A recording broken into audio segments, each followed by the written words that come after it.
Well, welcome to the Town of Kennebunkport Planning Board, the last meeting of 2023. So we'll start off with attendance, and everyone is here, all members. Next step is the approval of the minutes of the last meeting. It looked fine to me. Anybody have? I thought they looked good. Okay. So I move to approve the minutes from the last meeting. I'll second that. Okay, so Ed? Approve. Approve. Approve. Approve. Approve. Okay. So that's all set. The agenda, item 1 is still on hold. So item 2 is the Old Cape Road Mezzo-End development. And this is this is the final subdivision, and today is the public hearing on this.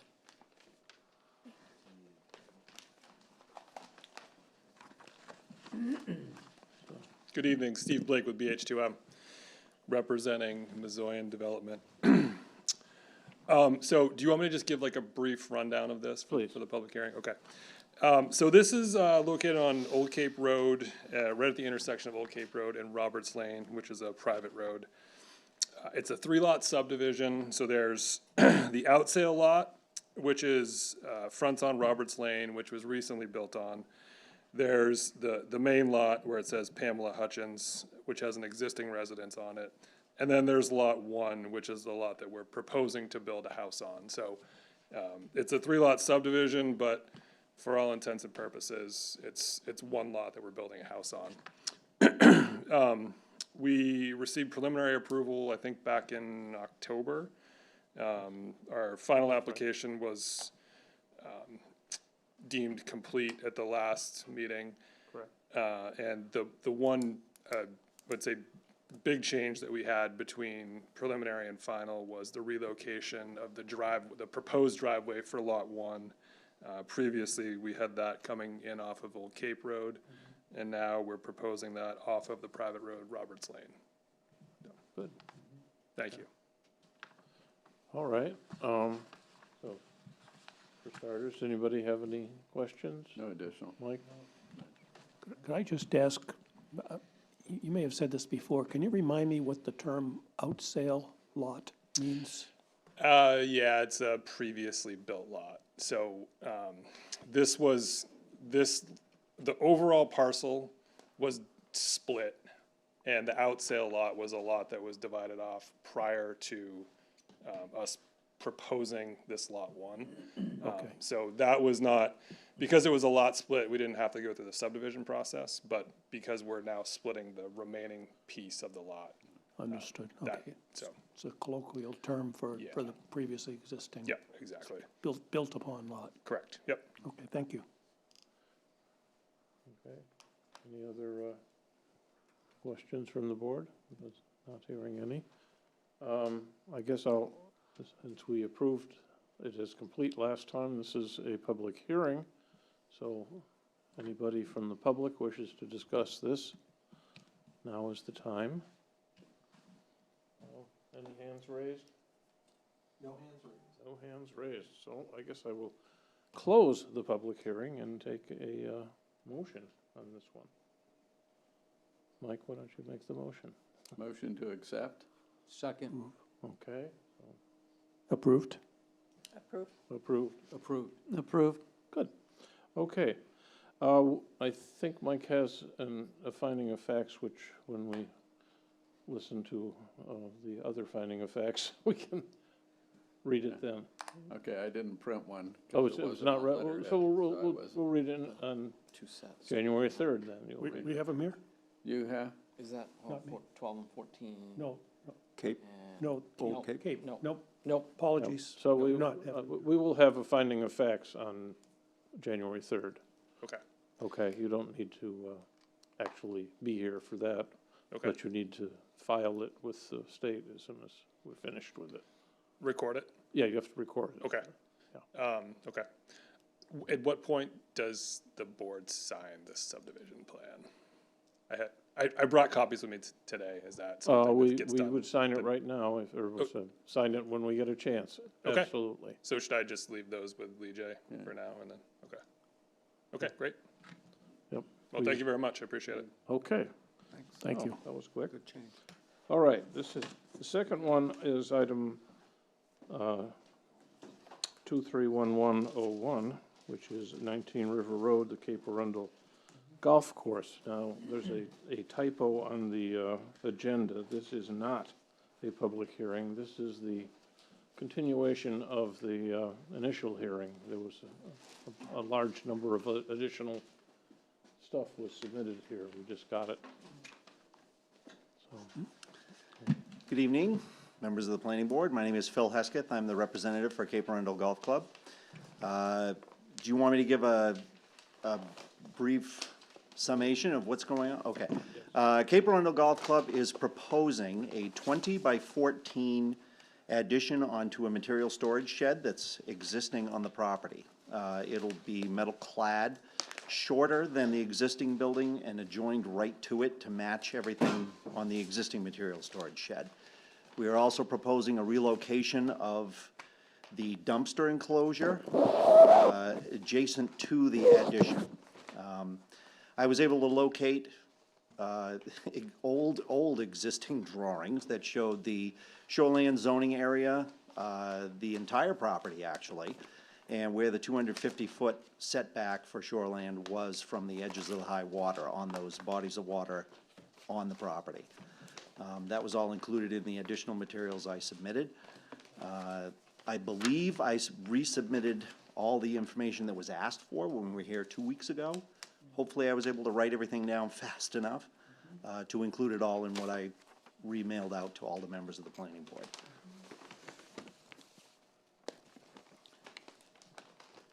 I might also, Mr. Chairman, indicate that the next day after the last meeting with Nina's comments, I had communicated that back to the Planning and Code Department, and it's my understanding that they visited the site, and those items at your behest from the last meeting have been addressed by the applicant in relation to making sure there are some sort of covers on top of the storm Yeah, pipes. that was extraneous to the application, but Yes. safety issue. Yes. Right. Yeah. Thank you, Lee. I still want to point out that this is, you haven't checked off the blocks, but this is still shoreland and resource protection, even though the part you're building on is not. You're showing you're in the shoreland zone. Was in a VR zone, or is that what you're saying, that, It's because I more- think what I, It's the VR zone. Right. But it's also the shoreland and resource protection zone. okay, Even though we have the information now to show that it's further back and you're not building in that part of the area. property still touches or is in But the property that? itself Okay. is shoreland and resource Right. protection. Okay, So those boxes need to be checked, Okay. basically.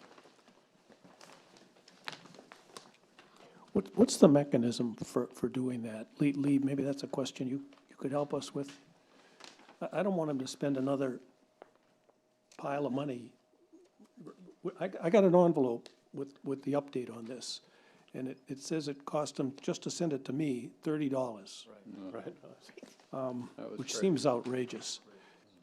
Is there a way you can, with a call to April, have her check off the master copy for you? Yeah, Would that be Yeah, allowed? We can indicate that it's actually in those zones. They don't have to send, and I Well, might. I just wanted to head that off. Yeah, I was hoping No, you no, all no, would agree with You don't that. have to submit another application. It doesn't, we've done this before, oh, okay, where we've indicated it's also in those zones. Correct, Okay. yeah, no, I would concur with that. Phil may, if he's got time, get down and check those off on the original application, just so it's done. But you folks, when you do your findings of fact upon approval, can just cite that, while it was not recognized as part of the initial application, it is in the shoreland and resource zone. And I have another question on that. Mm-hmm. You sent that express mail. yes. Do they have to send it express mail? Because I couldn't get to it until today, because Okay. every time I went to the post office, there was a line around the corner with Right. boxes being That sent time of out. year. Yeah, I need to dig into your ordinance for that, Yeah. to see if it's required that there's certain kind of mailing be done or not. Yeah, that's what I'm wondering. I had only sent it express to make sure when I mailed it out on Friday that everybody had a chance to Yeah. look at the drawings Yeah, before but see, tonight, so. I didn't, that's the point. So they had to be signed for. No, but you wouldn't have had the option. And then we would have said, but you didn't even get it to anybody on the board. So he tried, Yeah. but it was expensive. I made an just wish effort. if there was a way to do Yeah. it more economically. You know, sending stuff out in Kennebunkport to Kennebunkport, it only takes a day to get to us. Yeah. One would Well, assume, believe it or not, I said, if I come into the Kennebunk post office with these envelopes, can you just walk them across the floor and put them in the mailbox? And they said, nope, it's gotta go to That's the only way Portland they first make and come back. That's right, that's right. So, Tax dollars at work. so I You- said it you didn't coulda matter which walked it mail, across the which golf post office course I to sent it me. from, so. All right. love our system. Anyway. But I have no other questions. I think my questions were answered, and the lighting is in there, so I'm Okay. happy with that. Good. Oh, I'm fine. So I'm good. I just appreciate you updating your concrete details. They look better. Good. George, your Thank case manager, got any issues? No, I did a draft of the findings of fact, and I noted that it is shoreline zoning. Thank you Okay. for finding that drawing. Yes. Because it just confirms that, yes, it's shoreline zone, no, it's nowhere near it. So Yes. Thank you very much. So, what we have here is we have to now, we will now, vote to designate it complete, which means there will be a public hearing on January third. Okay. And we would need to show up for that, just to Yeah. answer questions in case anyone comes for, Yeah, okay, unlikely, but yes. okay. You know, though, your abutters will still be here, I'm sure. Great. Thank you. Okay, let's, So I would move that this is a complete application. Yeah. I'll second that. okay, Approve. Yes. approved. Approved. Approve. Okay, so this, we have a public hearing on it, and that's, as I said, January 3rd. So, thank you. So that leaves us a finding of facts. Oh, item number 5 is, I want to talk about that before Larry reads and reads and reads.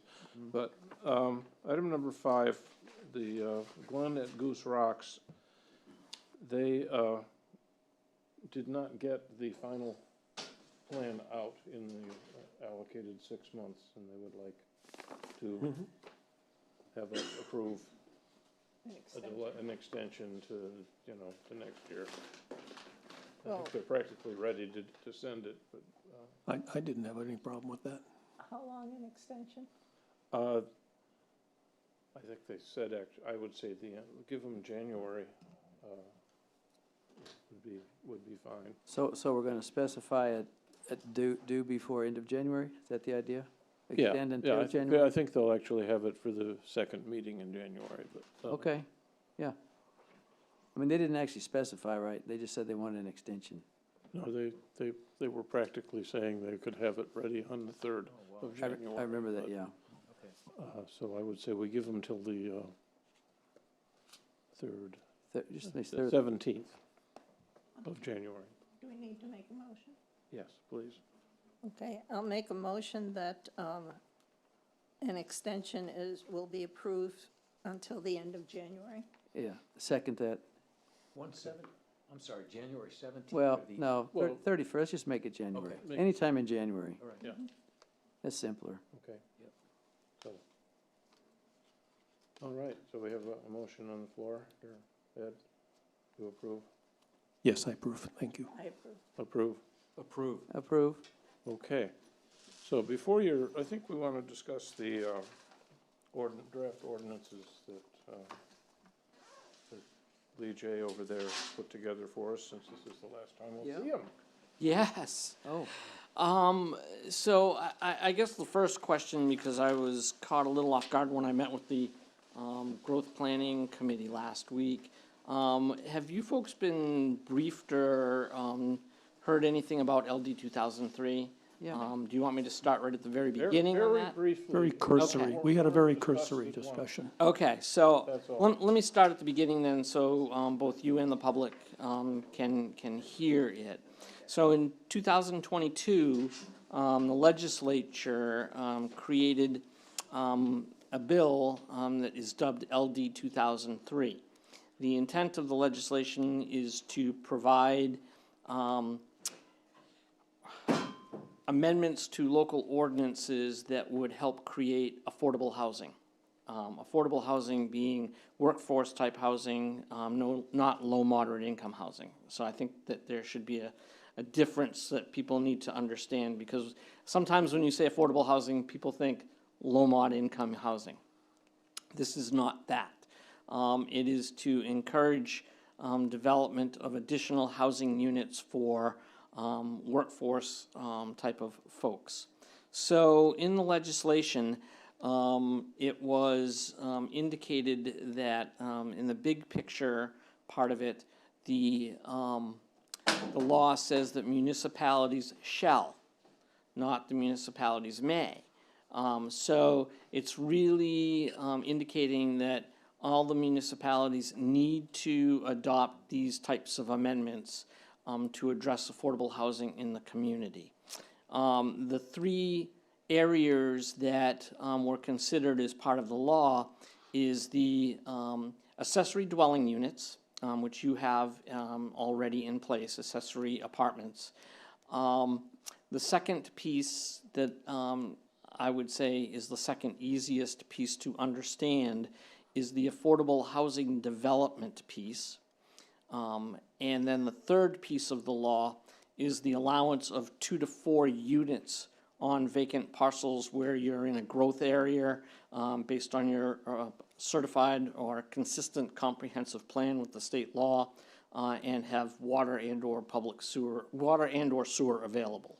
I took out public because there are some variations in the law. And so to go back on it, what the law says on the ADU piece is that the accessory dwelling units may be allowed within a home, attached to a home, or freestanding from a home. Not you can do not that you as the town have the choice to allow one of the three, but you shall allow all three options. And in doing so, what you can't do is modify setback requirements or anything of the sort so that it makes it unavailable to someone if they want to put a freestanding unit on their property. They would still have to meet the setback requirements of the zone in which they're located, but you couldn't put anything more restrictive in place that would say, well, you can't do it because you need to have a 50-foot setback from your side or rear property line, if that's not the case. The affordable housing development piece is an encouragement that you would have to meet certain income standards relevant to ratios of income to affordability of the unit, whether it be a rental unit or the sale of a condo unit or a freestanding home in a subdivision that may have been made affordable. The parts of that law is that if you're going to do an affordable housing development and you will guarantee that 51% of the units will be maintained as affordable for 30 years by recording certain paperwork with a holding agency like a Main State Housing Organization, then you're allowed to get 2.5 times the base density of the zone in which it's located. So if you're in a 1 acre zone, then that 1 acre zone which would be a 40,000 square foot zone, then becomes somewhere around a 15,000 square foot per unit zone. So there's the incentive that they put into the law so that if you're going to maintain 51% of those units as affordable, then you're gonna get a density bonus, jacking up the number of units that would be allowed in that zone. There again, they would have to be on a water or sewer system, and in your growth area consistent with your comprehensive plan. And then, as I mentioned, Excuse me, just. yes, What do you mean a system? A water or sewer system? yes. In Kennebunkport, you're saying it would need to be public sewer and water? So, yeah, part of that answer is yes. The other part of that answer is that there are private systems that serve, in some cases, and maybe not here in Kennebunkport, but there are private septic systems that may serve more than 15 units on a cluster system. If they were going to tie into that type of a cluster system, then under the law, that would be allowed, It permissible. can't be private drilled well or septic. As a standalone, no, it could not. It has to be on a system that is already in place. But conceivably, a developer who wanted to put in 15 units on a large parcel could build a cluster Correct. septic, and that would be Correct. allowable under the law. Yes, All right, thank you. yes, great question. But you still need public water. Yes. Okay. Let's see, where was I headed? I did the, You so did under the, yes. So then the third part of the law, which is the 2 to 4 units, are that it's the same prerequisites with sewer, water, and in a growth area, consistent with your comprehensive plan, that you would, or actually, in the 2 units that would be allowed on a parcel, you don't have to be in the growth area. It could be anywhere where residential development is allowed. Now, the way that works is that if you have a vacant parcel, and let's say you're in a 2-acre zone, but you had 4 acres or 6 acres or something much larger, you can state that each unit must have the minimum lot size required under the zone. So if you were in a 2-acre zone and someone wanted to put up 2 units, 2 freestanding full-size homes, they could do so if they had at least 4 acres. That's how it would be written into the ordinance.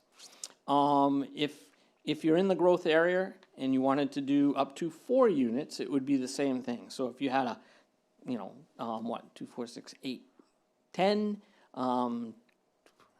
8 acres or more, and you wanted to put 4 freestanding homes on that parcel and you had 8 acres, you would be able to do that if the base zone was a 2-acre zone.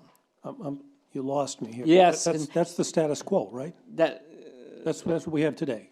If you have 8 acres and it's 2-acre zones, I can put 4 houses up. If that's what your ordinance says today, then yes. 1-acre zones. Yeah, I'm just using If 2 acres as we an had example. 2-acre zones, and I had a 8-acre plot, and we're talking round numbers here, I could put 4 houses on it. Yes. but Yes. if- Today, But today. that's not a change. Kennebunkport has 1-acre zones. Yes, I was You just could put using 8 2 houses acres on it. as an Okay, I just- example. Yeah, Well, one of my questions was, we still have to follow zoning ordinances, so, we have a 1-acre sure. zoning. Yep. And you cannot build more than 20% on that 1 acre. Everything would have to be within that 20%. That could still apply, but if they have enough land, they would have to be allowed to have. Yeah, if they had more land than Correct, that, yes. correct. They could meet that 20%. That's yes. correct. Yeah. Yeah. Okay. So just a quick question. Yes, sir. So somebody, the owner of a house on Ocean Ave has an acre and they can do 2 more, right? No? No, they could not, is it a 1-acre zone? Yes. And they had 2 acres, you said? No, they have 1 acre? 1. Then they can only have that 1 home. They could have an accessory dwelling apartment, either attached, inside or freestanding.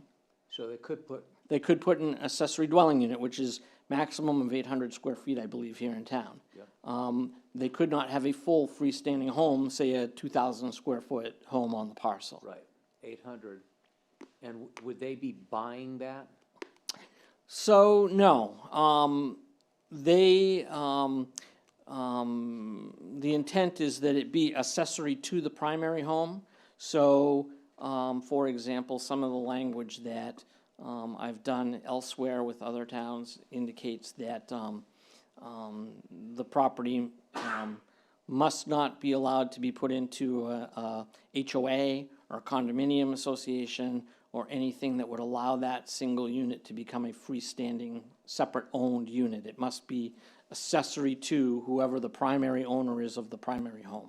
Okay, would they, so would these people just be renters, or would they be new owners of their 800 square feet through, you know, with a deed? Renters is the intent here. Okay. Yes, It's a rental. yes. Go ahead. You started talking about item 3, which had to do with, I thought, for affordable housing, you were gonna get a density bonus. Item 3, that's not the case. That's correct. No Okay. density bonuses. Well, what's different with LD 2003 than what we have today? In that case for you, probably nothing. Various towns have had, as I've worked through this, various towns have had different reiterations of various pieces of this where I've looked at it and said, they don't have to do anything for the ADUs, for example, the accessory dwelling units. They've already got an ADU ordinance in place that meets the standards that the state has established. In other towns, there are towns like this that say, you know, you can have more than one freestanding full-size home if you have enough acreage, more than one. So this is today, for example, if I had a lot that was 4 acres and it was zoned for a single-family residence, this ordinance, this change would allow more than the one single-family home to be built. Even though it was zoned for a single-family residence now I'm gonna be able to put 4 single-family residents on the single lot, as long as I don't cover more than 20% of the lot. And I'm not a subdivision. And no, I'm you not a are, subdivision. you still are a subdivision under the law. You still have to meet subdivision regulations. Yeah, 'cause So if 3 new units were I've subdivided my 4 into. No, I Nope. didn't subdivide Nope. it, that's the point. So let me clarify that. The state law says you still must adhere to subdivision regulations, but you're not splitting the lot. They would be, all of the units would be on the same parcel. But if there are 3 of the 4 units are under new ownership, then it would be a subdivision and you would need to still put them through the subdivision review process. Well, don't we need new subdivision regs then to handle that? I would say so. Yeah, I did not take a look at your subdivision regulations. My assumption is a subdivision is a subdivision under state law. Oh, because you're gonna have, A subdivision is a subdivision of a lot, Not under state law. well, as our regs are written. yeah, especially if you're gonna divide it, just like on the one we had here tonight, had split and then split again, and because it was splitting again, it became a subdivision. Maybe that's just an action that needs to be taken, is to Yeah. look at the subdivision regs, so the next guy. Yeah. So it says under your definition in your subdivision regulation, or under your, what do you call them, planning board rules and regs? Subdivision, for the purpose of these regulations, the term subdivision is as defined in 30 MRSA 4401. And then it says as amended. For the purpose of these regulations, is defined as 30A MRSA 4401 subsection 6 as amended. Usable open space and vernal pools, those are different. As amended as subsection 6 as amended. But it does not say what that amendment is. I'd have to go and look at it. But the opening definition of subdivision under state subdivision law indicates that it's whether by lease, owner, split, and it goes on and on. So if there are separate owners on some one parcel, that would be considered a subdivision. Oh, when I'm- you go to MRSA, and I remember looking at this, it says 3 or more lots. It does. Yeah. I don't think we need to argue about it tonight. I'm Yeah. just saying, why don't we just have the I- action? I- So somebody needs to look at what changes are needed to support this third item. the, Something I would find useful if- from the planning office is a visual. First off, A visual, if I had like a lot this size and you chopped it like this, so I could see what it was you were talking about. We're not chopping the lot. I know. That's the point. I don't understand it, but well, okay, let me state this But you first. are, you're not chopping the lot if it has one owner. But if it has multiple owners, you are, is what I heard. No, I'm Not in hearing this case. differently. Not in this I don't understand how that works, but Yeah. I don't think we're gonna solve it here in the next, so you're not gonna solve it. And what I wanted to be able to get to with you is that I did go through all of this with the Growth Planning Committee, and I'm actually I talked with Dan Saunders today. He had sent a synopsis of our workshop, which is really their meeting minutes, to your town manager, and kind of laid everything out. As far as how they're feeling about this new law and how to move it forward or not move it forward. I think they want to take more time themselves to deal with this, because there were pieces of the legislation that they did not feel comfortable with either. So you don't have to take any action tonight, but this was asked to move it forward to you folks simply because the way the law has been written, municipalities that go to town meeting for ordinance amendments must have this in place by July 1 of 2024, which is an extension of a year from when the law was originally drafted. Okay, the other piece of the puzzle here, the land use ordinance is an ordinance. That changes through town meeting. Correct. The subregs are regulations of this part, of this planning board. Yep. Which we can change once we Correct. get the new planner, go through them and see what has to change. If That's you the need to stuff. change them, yes, correct. So that does not involve the timeline of a June town meeting. That piece does not, Yeah. but putting the rest of these pieces in that you have gotten tonight would Yeah. have to follow that. Understand? But there are also, I will play devil's advocate with you as well, because the question was certainly asked with the Growth Planning Committee. What are other communities doing? And there is a mixed bag out there. There are a couple of communities that do not plan on putting these into their regulations. And so then the next question is, what are the consequences? Because usually, like shoreland zoning, the state says if you don't do the shoreland zoning regulations in your local ordinance, then the state DEP will impose chapter 1000 and they will take control of that. In this law, it is silent.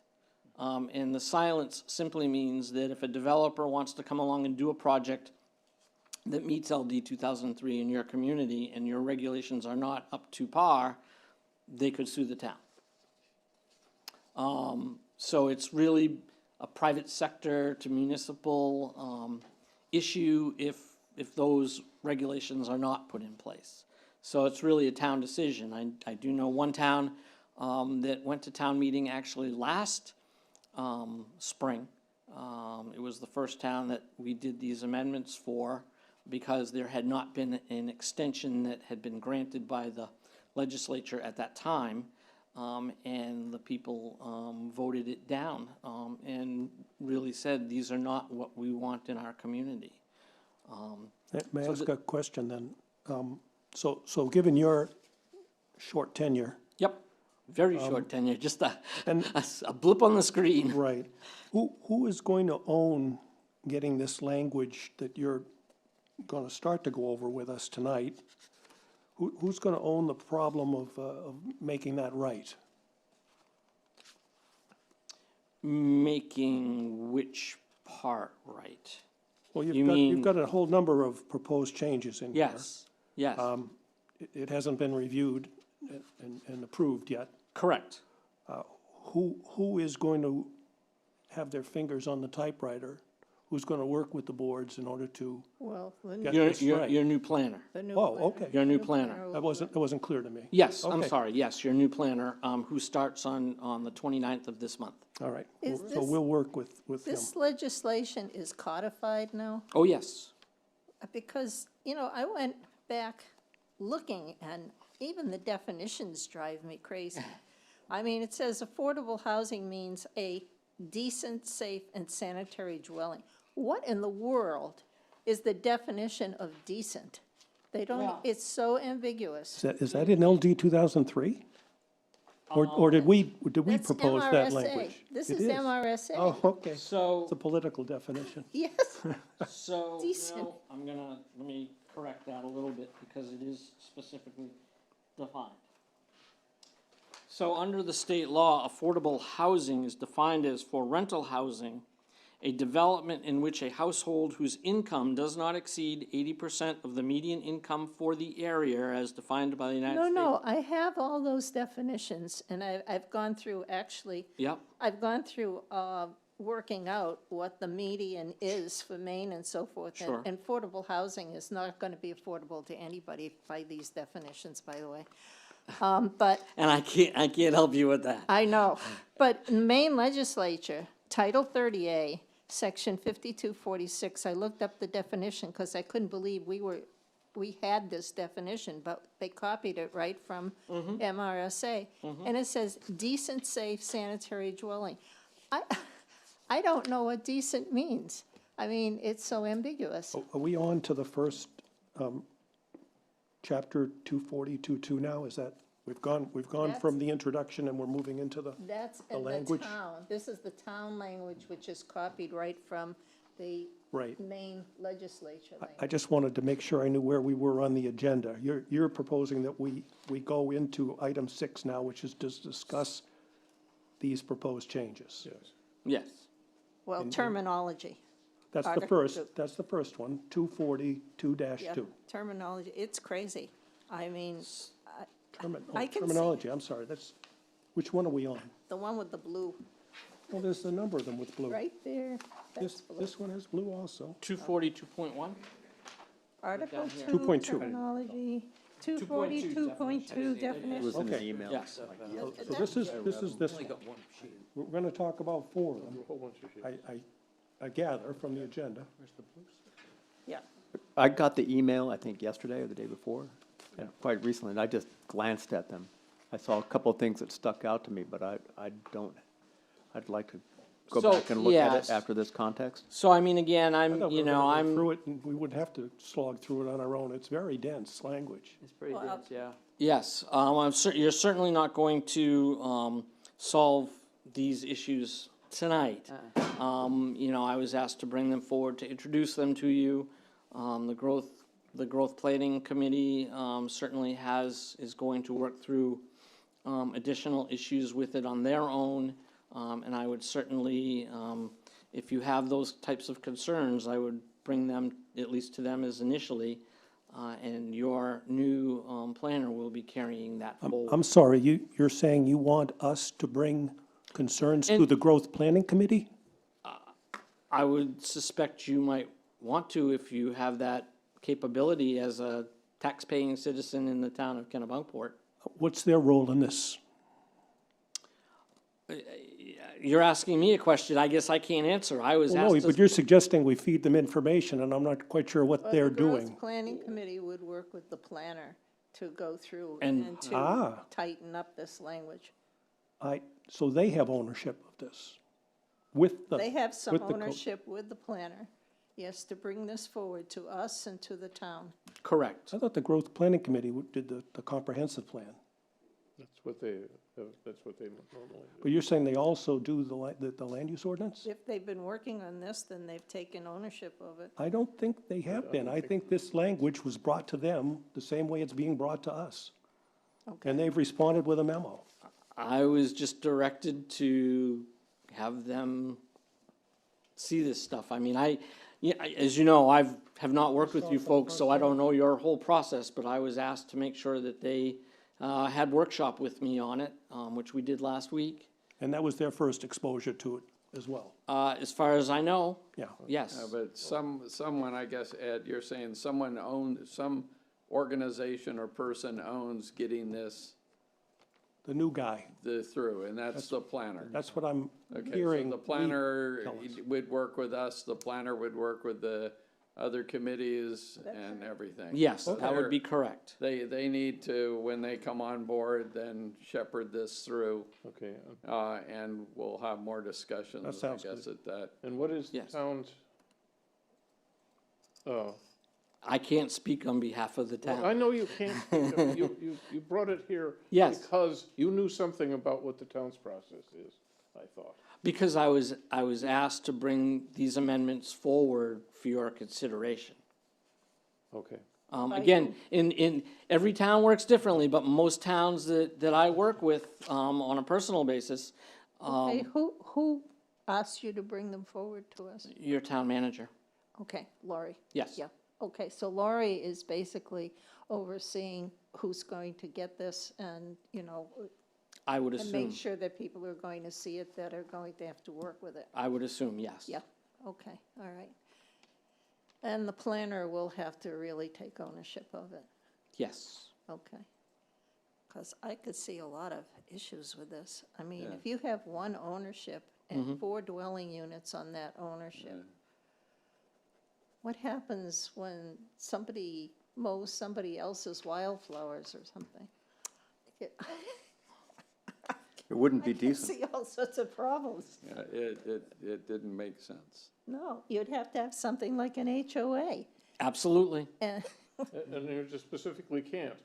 It's something you can't. just. You, with, you can't make it with condos. ADUs, but if someone's putting up full-size homes on, you know, that property, then you could do an HOA or a condo association. Yeah. What I'm, So, so, all right, so let's see, I have a little HOA on my road, okay, 'cause it's a private road, Sure. okay? And one of the houses on that has decided to put in, you know, a separate building of accessory dwelling units somewhere on there. Not that they have any room on the wetlands we have, but, then they would still end up talking to the, I guess, to our, just extra people on the road, I guess, I don't know. But I thought with accessory dwelling, you had to retain ownership of that, you couldn't split it, you couldn't sell it, it went with the main property. Right. So you had, I got one owner and a renter of some sort. Correct. There. Correct. So. Yep. That's between you and the property owner if I wipe out your tulips, Yes. type thing. This seems very different where I've got 4 freestanding houses on one piece of property. That's different than I'm renting a room. but let's go back to ADU for just a moment. Since we decided we can't really figure out the third option tonight. On the ADU one, where we have language in our current ordinance that allows for them, do I understand, though, that this LD 2003 is going to not, it's going to work against a deed that says this is only for single-family homes? That right now, our HOA doesn't allow me to put in a rental unit on my house. Would our ordinance change force that issue? No, No, no, the HOA or the deed covenant would trump. Well, The- deed, I saw would deed trump the law. covenants, but I didn't see anything about HOAs. I saw any deed issues would carry forward, just like easements and all that stuff. HOAs are carry. covered under that. Yeah, but I didn't, HOA I thought was separate. No, that would still, I live in an HOA, and my HOA specifically says I can only have a single-family home. Yeah. That's a private issue, and that trumps this law. So how? So why are how we most changing deeds- I'm sorry? I'm sorry, how are most deeds, like in the town of Kennebunkport? So, yeah, I haven't read Kennebunkport deeds, but, you know, if it's not deed, if there's no deed covenant stipulating that you can only have a single-family home, then you would be allowed to have an ADU.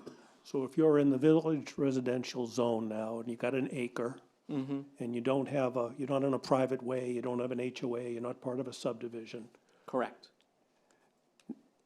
where right now, the town zone says it's just zoned for a single-family house, this would allow you to, We already have a. but we already you did, do. we already made that change, but if we hadn't made it, this would have forced the issue. So why is language being inserted in the ADU section if we already had it? So that was part of the discussion with the growth committee. I see. That they wanted to make sure that, the added language that I have is all accessory apartments either attached to the principal building or standalone shall meet the design criteria in Article 240, Article 6, Section 6.2, where appropriate, as well as 240, Article 7, Section 7.1C of the ordinance, so that design criteria would still have to be met, so that someone couldn't put up a unit or an addition that didn't meet the criteria found in those sections. And the other piece that they asked was that by adding impervious area with new structure on small lots, that could have a stormwater impact to neighboring properties. And so I tried to craft some language that said, any additions to the primary structure or new standalone accessory apartment shall provide a stormwater analysis, and where recommended by the study author, recommended stormwater improvements shall be put in place as part of the permit issued for the proposed use. So that if there were enough stormwater coming off the site and you were adding additional impervious area, additional rooftop, deck, or what have you with the ADU, and you needed to put in some sort of a small stormwater pond or rain garden or something to deflect additional water going on their neighbor's property, then they would be required to do that. Without that language, they wouldn't have to do that. But wouldn't, So do we, Come before the board and we'd have to examine that. or just before the code. it's not clear to me it would come before the board. No, One of our qualifiers. Why would the issue even come to the board? It would go to the code enforcement Yeah, office and I for the think most part. code- And how is this different than today, putting an addition on my house? Yeah. An 800 square foot addition. I haven't said whether I'm gonna rent it out or not. Yeah. Are we saying we're gonna have a land use ordinance that has different criteria Yeah, depending on whether I might rent it out or not? Yeah, that hit me as the odd one there, that why, I'm assuming you do that now.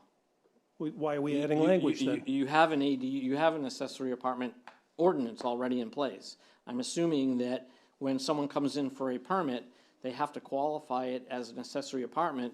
What qualifies it is if you're going to put a kitchen in, a kitchen constitutes living space at that point, under building codes and health codes. If they're not gonna put a kitchen in, then it's just an addition to your yeah. house. But again, to me, that was in the realm of the code enforcement folks. If they would say, yes, you need to do something for stormwater, that was their judgment, their call, versus having a study just because I'm doing an ADU versus a whatever room. It just hit me as unusual. This would carry over even into a subdivision because people own their own lots in a subdivision. And they come under both code enforcement and the HOA. If they come under the HOA, and the HOA stipulates that they can only have a single-family home, then the ADUs are out. Right. Well, unless they amend their HOA. Yeah. Which, I know in my HOA, it requires 100% vote of the owners that's never gonna happen. my HOA is me, so I get to decide. The other one that I didn't understand was the parking. Yeah. State law- Why a parking and a half? You mean .6? 0.6, And .66, that made no sense to me whatsoever. That's what the state law says. You're allowed to have Yeah, a sixth of a vehicle. You, in a affordable housing development, you can require no more than 2 parking spaces for every 3 units. That works out to .6 per unit. Wow. That is state law. Guess people are gonna walk to work. I just like, so affordable people. I'm just the people needing messenger, I'm trying to affordable carry housing out the law. Have It's hard less to park need that to have 60% vehicles. car. On the other hand, if a developer decided to build something and put in no parking, I doubt it would sell. Yeah. Okay. you. State law, wonderful. Yeah, I mean, any of the language that I've given you so far in this is not stuff that I've made up or suggested. It is stuff straight from the state law, straight from LD 2003. And this has to go for a town vote, huh? Yes. Yeah, the old town vote. Good luck with that. So, and it has to be in place by June, July 1. Yep. July 1. Yep. So Well, it- it doesn't it- leave much time. So No. it would be important for that vote, were we able to say that the planning board and growth planning committee both agree with these changes? Or disagree, whatever the case may be for you Right, so- folks. Yeah, but if we don't have it in by July 1, then the state, Then enforce. you're really We'll ask for an subject to a extension. potential, Yeah. legal action by a developer Won't that be may long. want to do a project.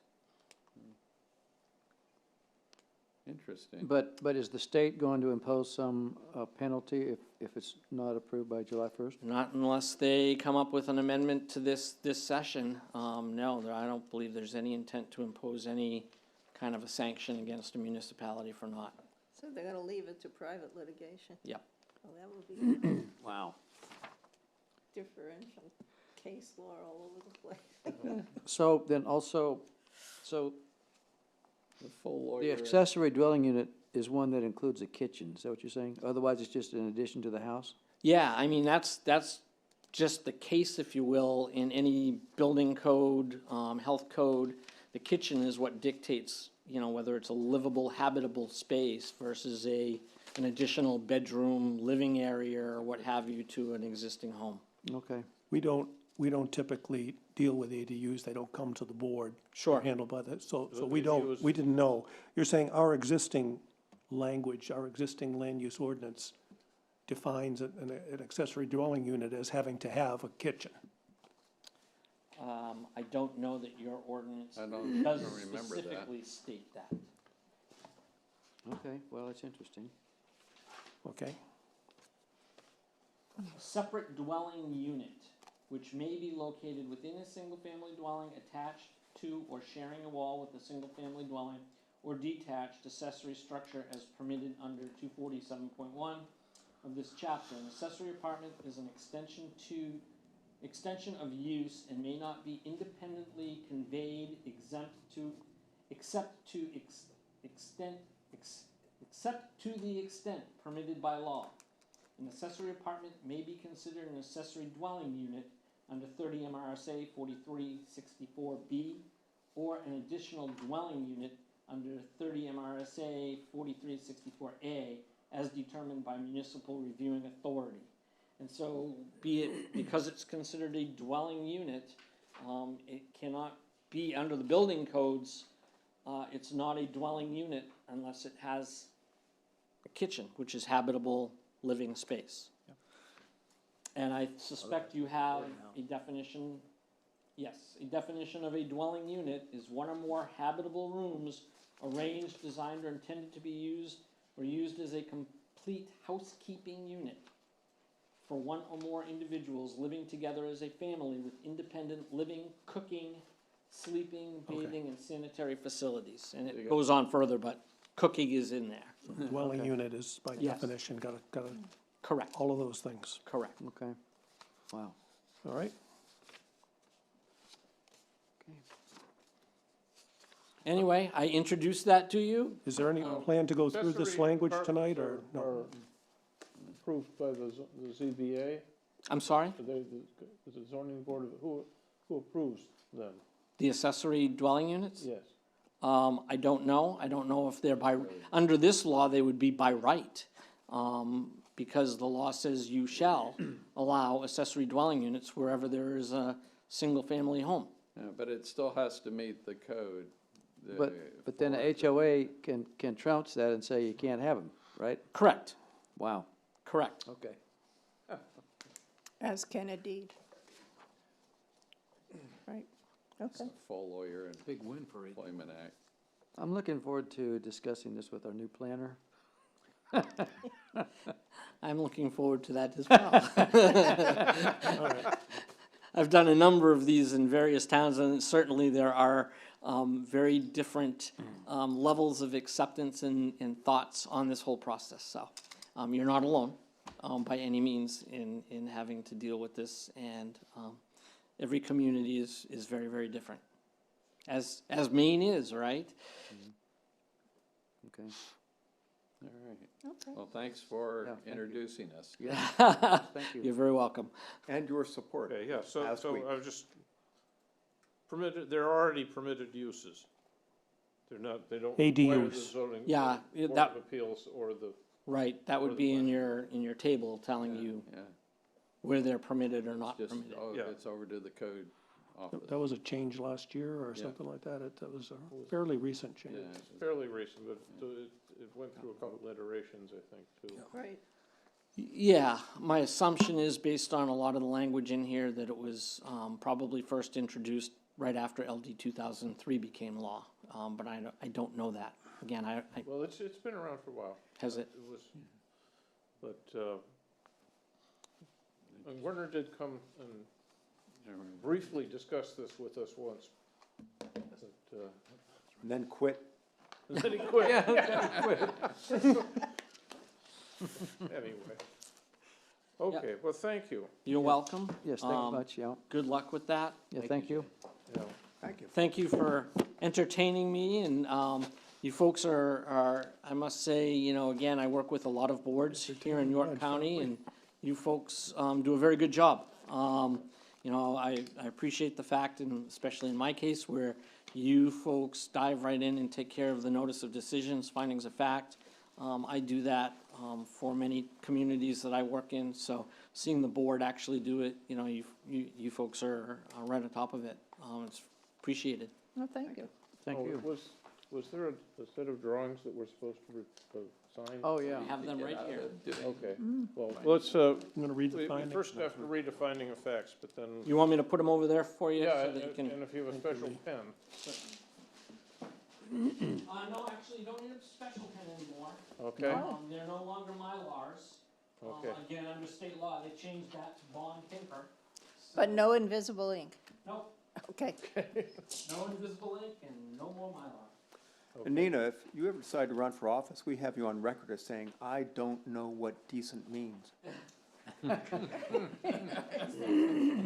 Yeah, but We who, will quote you. who was it that asked them? Under the main legislation No, I hear it. laws, We don't know I don't either. know what decent. I'm taking you out of context, all you said. I don't know what decent means. Can you It's not imagine indecent. a legislature trying to define decent? Yeah, right. Oxymoronic. Decent and safe, yeah. In light of certain videos. Okay, let's, Larry, Well, I need to get the, Finding so of Lee, were those printouts of those findings? I believe they are right here. Okay, thank you. Who is the author? Larry is, Thank you. Appreciate that. Thank you. Yes, sir.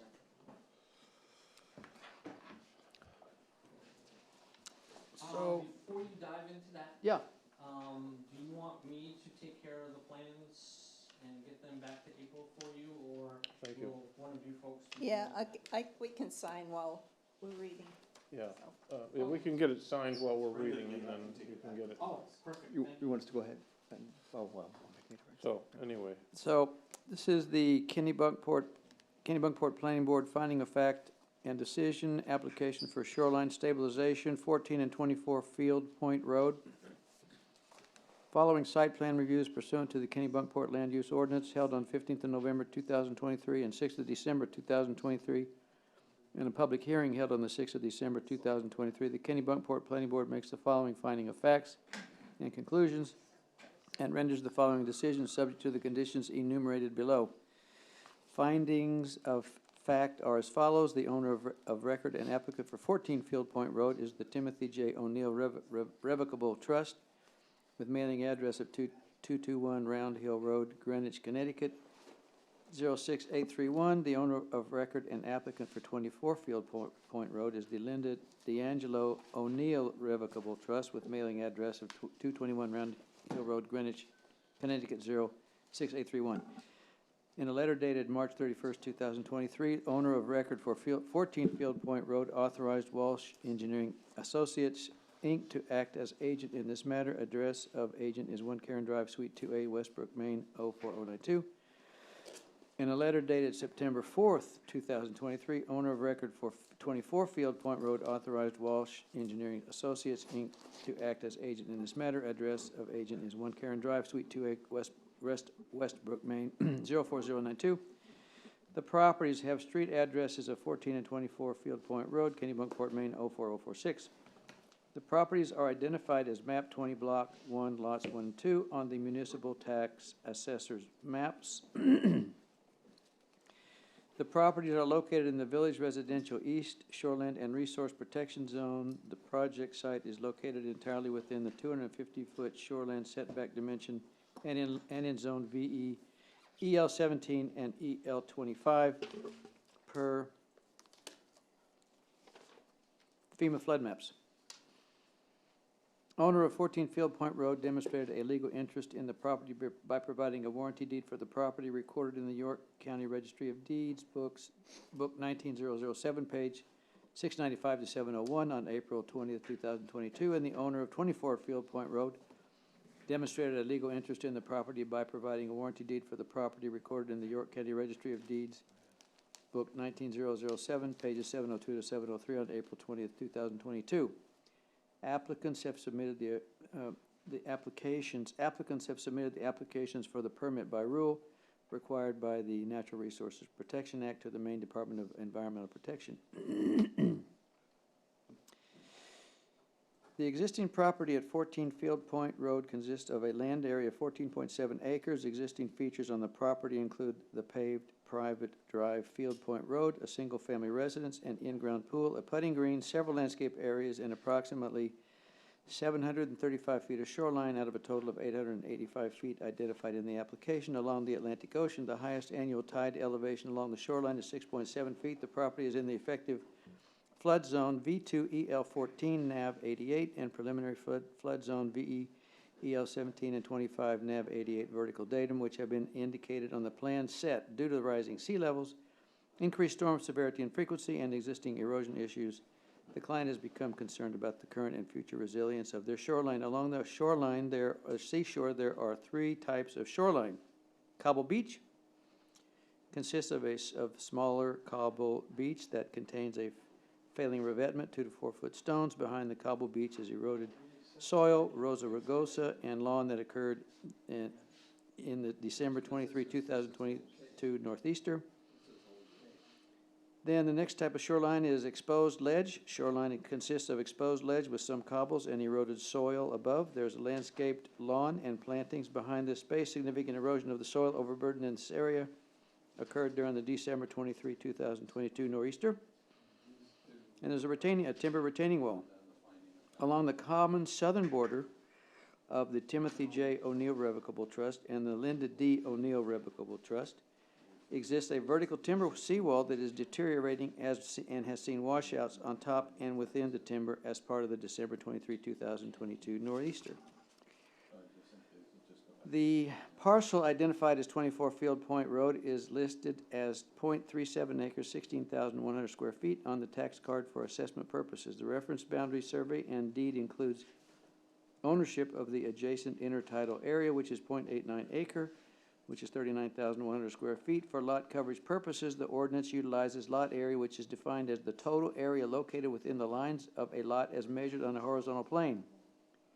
Within the shoreland zone, lot area shall exclude land areas below the normal high water line. Therefore, the lot area as defined by the ordinance is 0.53 of an acre, is 23,482 square feet, and so the lot is non-conforming since it's less than 40,000 square feet.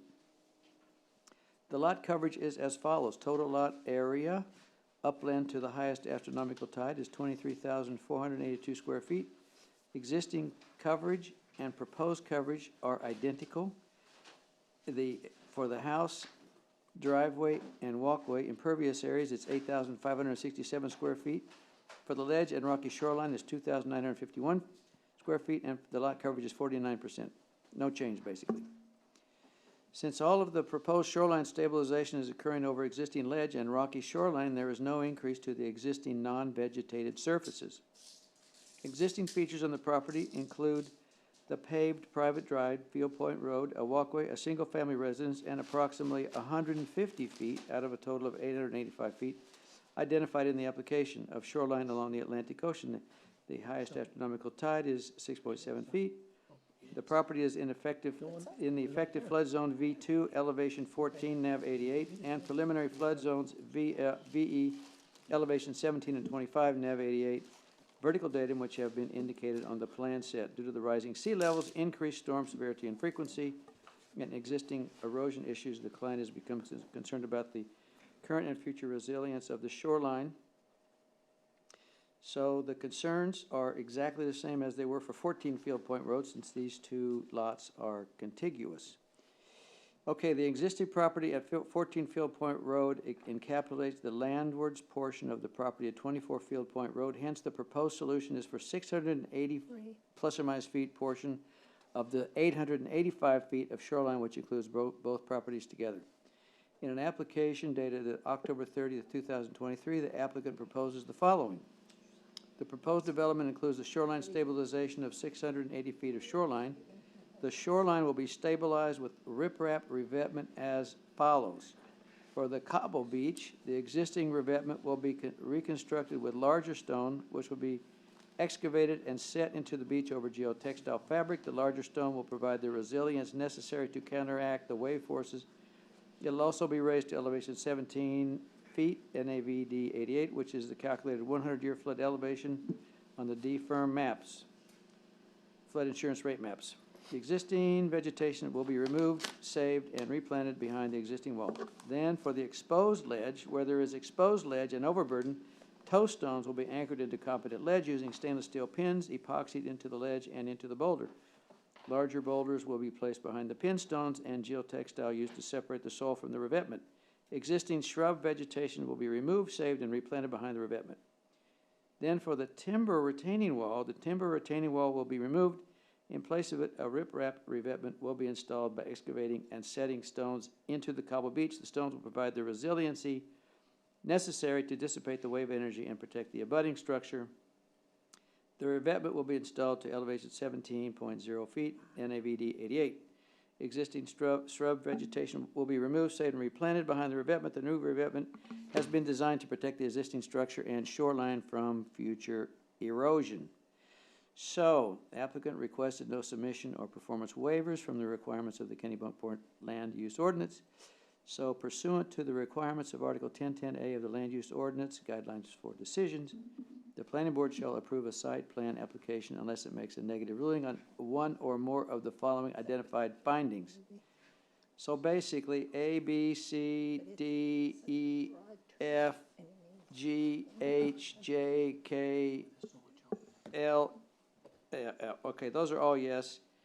L and M are not applicable, and N is also not applicable, and O is yes, and P is not applicable. Is that okay?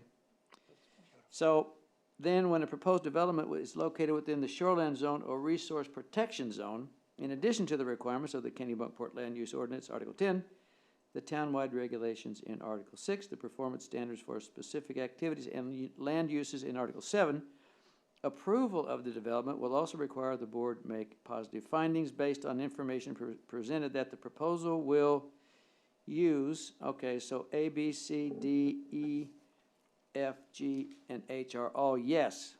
So, any negative finding by the board means the application has been denied, the application is otherwise complete. Conclusions.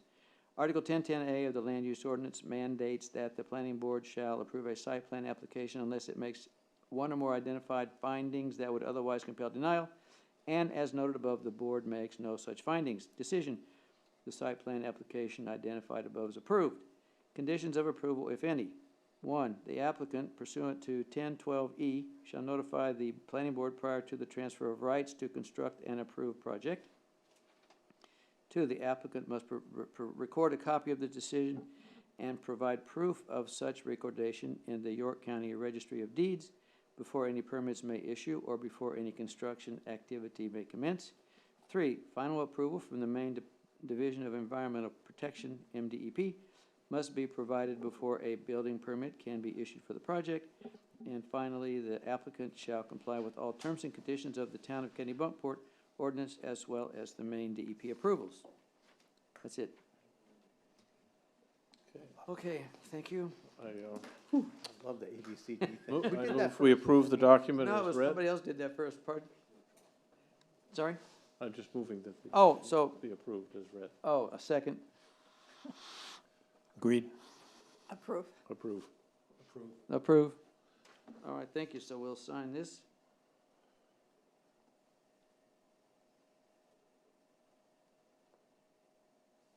So it's the 20th of December.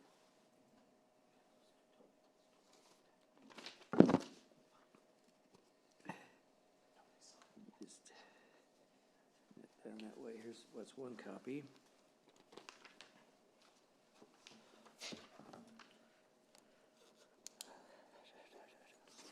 I have a pen in here.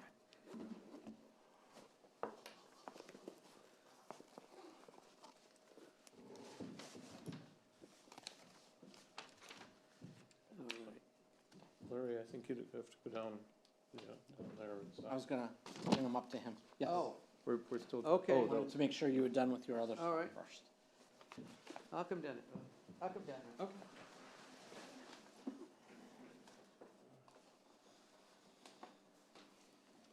Okay, right there? Yeah, yes, All right. sir. All right, well, we're signing, I guess I can take a Well, motion. now I don't feel so bad. I'd like to make a motion. For it. Make a motion, we adjourn. Second. All approved? There are, yes. Approved. Okay. We're adjourned. We're signing this? Oh, these the findings to be signed? Yes.